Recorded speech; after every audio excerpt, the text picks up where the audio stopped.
Diversion politics. దేవుడి దర్శనానికి వెళ్ళినటువంటి భక్తులు సవాలుగా తిరిగొస్తున్నారు. ఏంటయ్యా మీ ఈ దరిద్రపు పాలన అని చెప్పేసి ఒకవైపు రాష్ట్ర ప్రజలు కూటమి సర్కారు మీద గాండ్రించి ఉమ్మేస్తుంటే మరొక వైపు నేషనల్ మీడియా సైతం తలంటేస్తుంది. ఈ విషయం నుంచి ప్రజల దృష్టిని, మీడియా దృష్టిని మళ్లించడానికి చంద్రబాబు నాయుడు గారు తీసుకొచ్చినటువంటి డైవర్జన్ పాలిటిక్సే ఈ జోగి రమేష్ అరెస్టు. మరొక వైపు రాష్ట్రంలో ఇంత పెద్ద తుఫాను వచ్చి రైతుల ప్రజల జీవితాలు రోడ్డున పడితే వాళ్ళకి నష్టపరిహారం ఏది అని చెప్పేసి ప్రశ్నిస్తే చంద్రబాబు నాయుడు గారు చెప్పినటువంటి సమాధానమే ఈ Jogi Ramesh arrest, diversion politics. ఎంత దరిద్రమో అంటే గత 16 నెలల నుంచి చంద్రబాబు నాయుడు గారు చేస్తున్నటువంటి ఏకైక రాజకీయం ఈ డైవర్జన్ పాలిటిక్స్. ప్రజలకి అలవిగాని హామీలనిచ్చి అధికారంలోకి వచ్చినటువంటి చంద్రబాబు నాయుడు గారు ప్రజలు ప్రశ్నించిన ప్రతిసారి ఏదో ఒక డైవర్జన్ పాలిటిక్స్ అనేది తీసుకొస్తారు. ఉదాహరణకి మెడికల్ కాలేజీల ప్రైవేటీకరణ, diversion politics, fee reimbursement, diversion politics, Aarogyasri Bandhu, diversion politics. ఇట్లా చెప్పుకుంటూ పోతే చాలా ఉన్నాయి. ఆడవాళ్ళ భద్రత, డైవర్జన్ పాలిటిక్స్. ప్రతి విషయంలోనూ డైవర్జన్ పాలిటిక్స్. సరే, జోగి రమేష్ గారిని నిన్న హఠావుటిన అరెస్ట్ చేశారు. ఎందుకు అరెస్ట్ చేశారు అంటే అదేదో కల్తీ లిక్కర్ తయారీలో జోగి రమేష్ గారి పేరు ఒక మహానుభావుడు చెప్పిండట. దాని మీద జోగి రమేష్ గారిని అరెస్ట్ చేశారు. మరి ఈ అరెస్టు ముందు కూడా చేసి ఉండవచ్చు. కాకపోతే నిన్ననే ఎందుకు అన్నది ఈ అరెస్టు జరిగింది? ఇది చాలా పెద్ద ప్రశ్న. ఎందుకు జరిగింది అంటే ఈ గుడికి సంబంధించి భక్తులు చనిపోయారు. ఈ విషయం మీద వైఎస్ఆర్సీపీ పెద్ద ఎత్తున పోరాటం చేయబోతుంది అన్న సంగతి తెలుసుకొని ఏం చేయాలి అని అప్పటికప్పుడు ఆలోచించి ఈ జోగి రమేష్ గారిని అరెస్ట్ చేయాలి అని చెప్పేసి మీడియాని డైవర్ట్ చేయాలి, ఈ వైసీపీని డైవర్ట్ చేయాలి, ప్రజల్ని డైవర్ట్ చేయాలి, డైవర్జన్ పాలిటిక్స్ తీసుకొచ్చారు చంద్రబాబు నాయుడు గారు. అరెస్టు నిజంగా చేయడం అనివార్యం అయితే ఎప్పుడో చేసి ఉండాలి. ఒకవేళ నిజంగా జోగి రమేష్ గారు తప్పు చేసి ఉంటే ఎప్పుడో అరెస్ట్ చేసి ఉండాలి. కానీ చేయలే. సరైన సమయం కోసం చూసి నిన్న పొద్దున్న 4:30 గంటల గంట జోగి రమేష్ గారి ఇంటి దగ్గరికి పోలీసులు వెళ్ళడము, దాదాపు 8 గంటల ప్రాంతంలో జోగి రమేష్ గారిని, ఆయన సోదరుడు అయినటువంటి జోగి రాము గారిని, దాంతోపాటు ఇంకొక ఆరేపల్లి రాము అంట, ఆయన కార్యదర్శి అంట, ఏదో వీళ్ళు ముగ్గురిని అరెస్ట్ చేయడం జరిగింది. సరే, దీనికి సంబంధించి ఇదే వీడియో మీరు చూసే ఉంటారు. నేను చేస్తాను.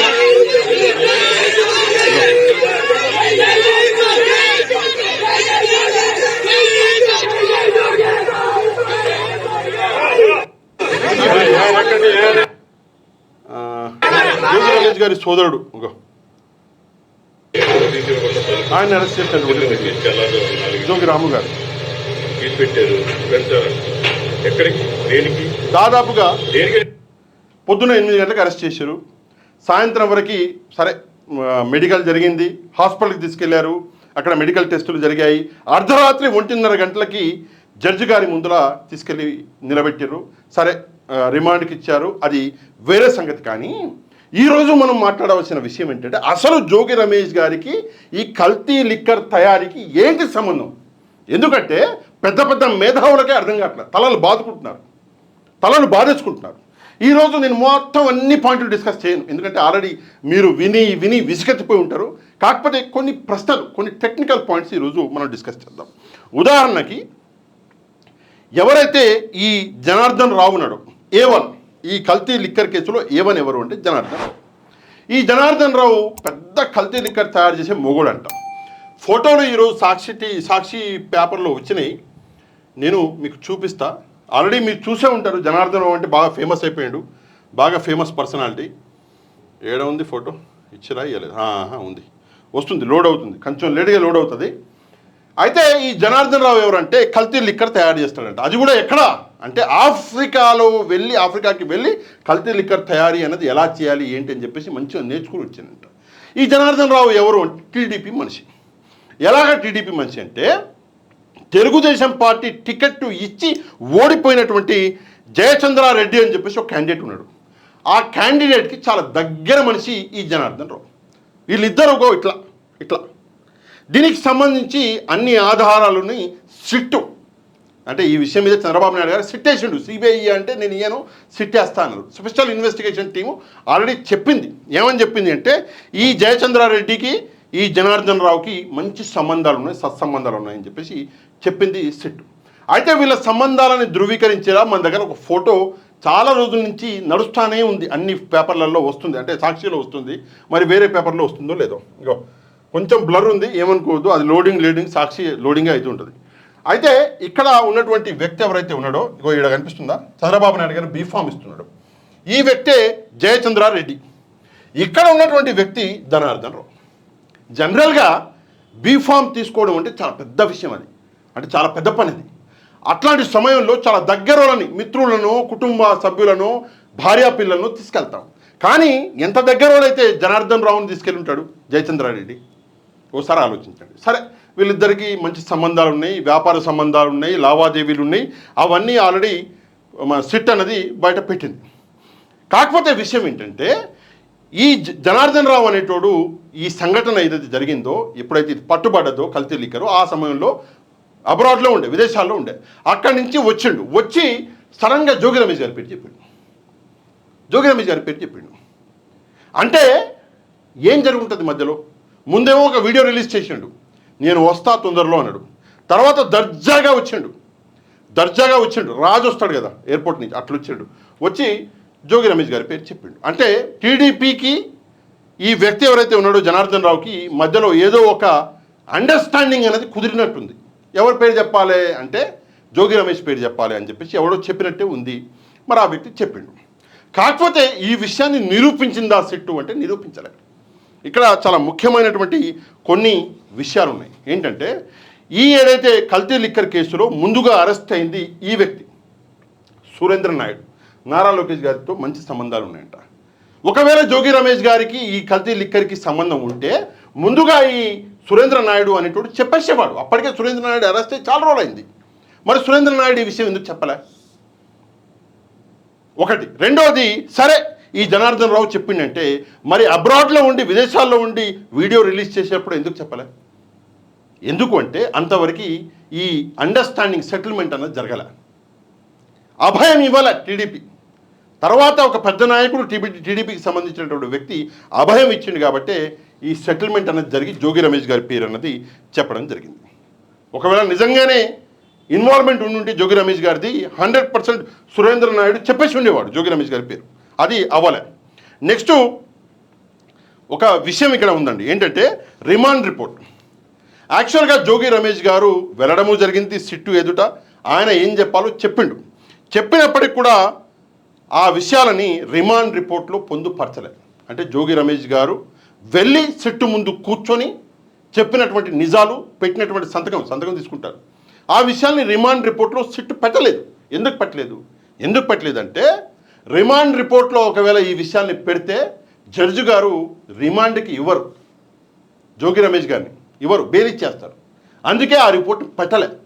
సిట్టు దాచింది ఆ రిపోర్ట్ని. నెక్స్ట్ ఇక్కడ మనం డిస్కస్ చేయవలసింది ఈ జయచంద్రారెడ్డి, ఈ జనార్దన్ రావు ఇద్దరికి మధ్యలో ఉన్నటువంటి వ్యాపార సంబంధాలు. నిజంగా వీళ్ళిద్దరి మధ్యలో చాలా ట్రాన్సాక్షన్స్ ఉన్నాయి. ఈ విషయాన్ని కూడా సిట్టే బయటపెట్టింది. కానీ జోగి రమేష్ గారికి ఈ జనార్దన్ రావుకి మధ్యలో ఎలాంటి ట్రాన్సాక్షన్స్ లేవు. జోగి రమేష్ గారికి ఈ జయచంద్రారెడ్డికి మధ్యలో ఎలాంటి ట్రాన్సాక్షన్స్ లేవు.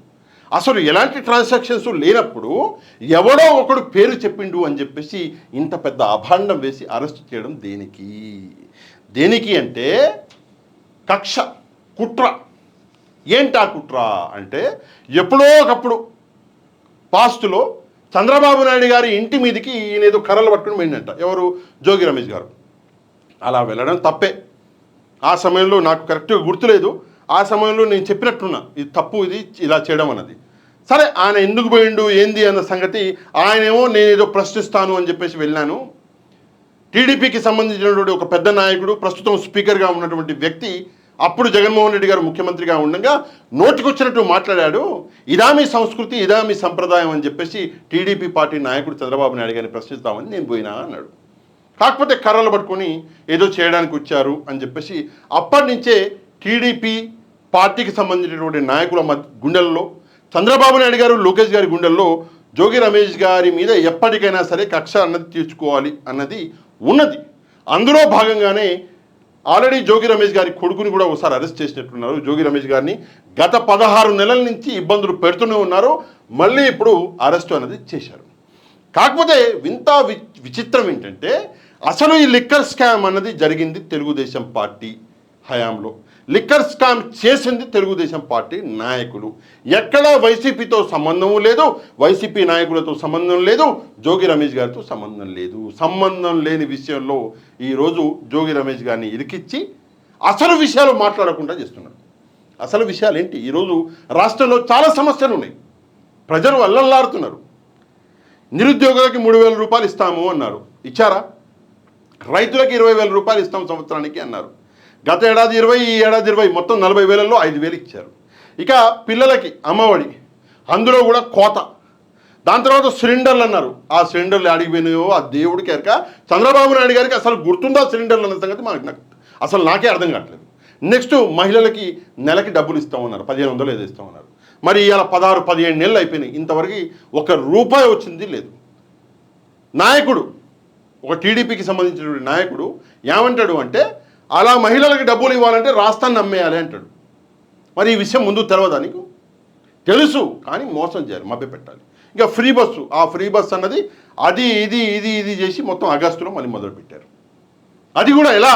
నాలాంటి వాళ్ళు, వైసీపీ నాయకులు, ప్రతిపక్షాలు అన్నీ ప్రశ్నిస్తే అది తట్టుకోలేక మొదలుపెట్టారు. ఇందులో క్రెడిట్ అన్నది 100% మీరు ఇవ్వాలి, 100% ఇవ్వాలి. సరే, ఆ విషయాన్ని పక్కన పెట్టేస్తే జోగి రమేష్ గారి అరెస్ట్ నిజంగా హ్యాట్స్ ఆఫ్. అందరిని లేవట్ చేసేసారు ఈరోజు. అసలు విషయాలు అసలు ఎవరు మాట్లాడట్లే. ఒకవైపు రైతులు అల్లల్లాడిపోతున్నారు. ఇక్కడ చూడండి, రైతులు అగో ఎక్కడ ఉన్నాయా వీడియోస్? వీళ్ళు వేసే ఉంటారు కదా వైసీపీ వాళ్ళు.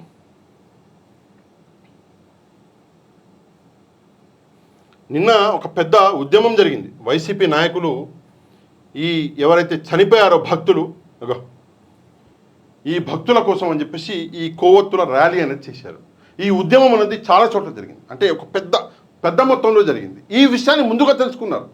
మరి ఎవరు లీక్ చేసిండో వైసీపీ తరఫున నాకు తెలియదు, కానీ ముందుగా తెలుసుకొని ఈ అరెస్ట్ అనేది పొద్దున చేశారు. పొద్దున చేయడం వల్ల ఏమైంది అంటే అన్ని మీడియా, ఇప్పుడు చూడండి ఆంధ్రజ్యోతి, అరెస్ట్, జోగి రమేష్ అరెస్ట్. అసలు ఆంధ్రజ్యోతిలో చనిపోయినటువంటి భక్తుల గురించి ఫ్రంట్ పేజ్లో ఎక్కడ రాలా. చంద్రబాబు నాయుడు గారు అదేదో విదేశీ పర్యటనకి వెళ్ళినట్ట ఆ విషయం వచ్చింది, కానీ ఎక్కడ రాలా. ఇక ఈనాడులోనైతే ఇంకా ఘోరం. ఏంటా ఘోరం అంటే జోగి రమేష్ అరెస్టు. ఏంటా ఘోరం అంటే వచ్చింది న్యూస్, కానీ ఆ న్యూస్ని ఎలాగా మార్చారో చూడండి.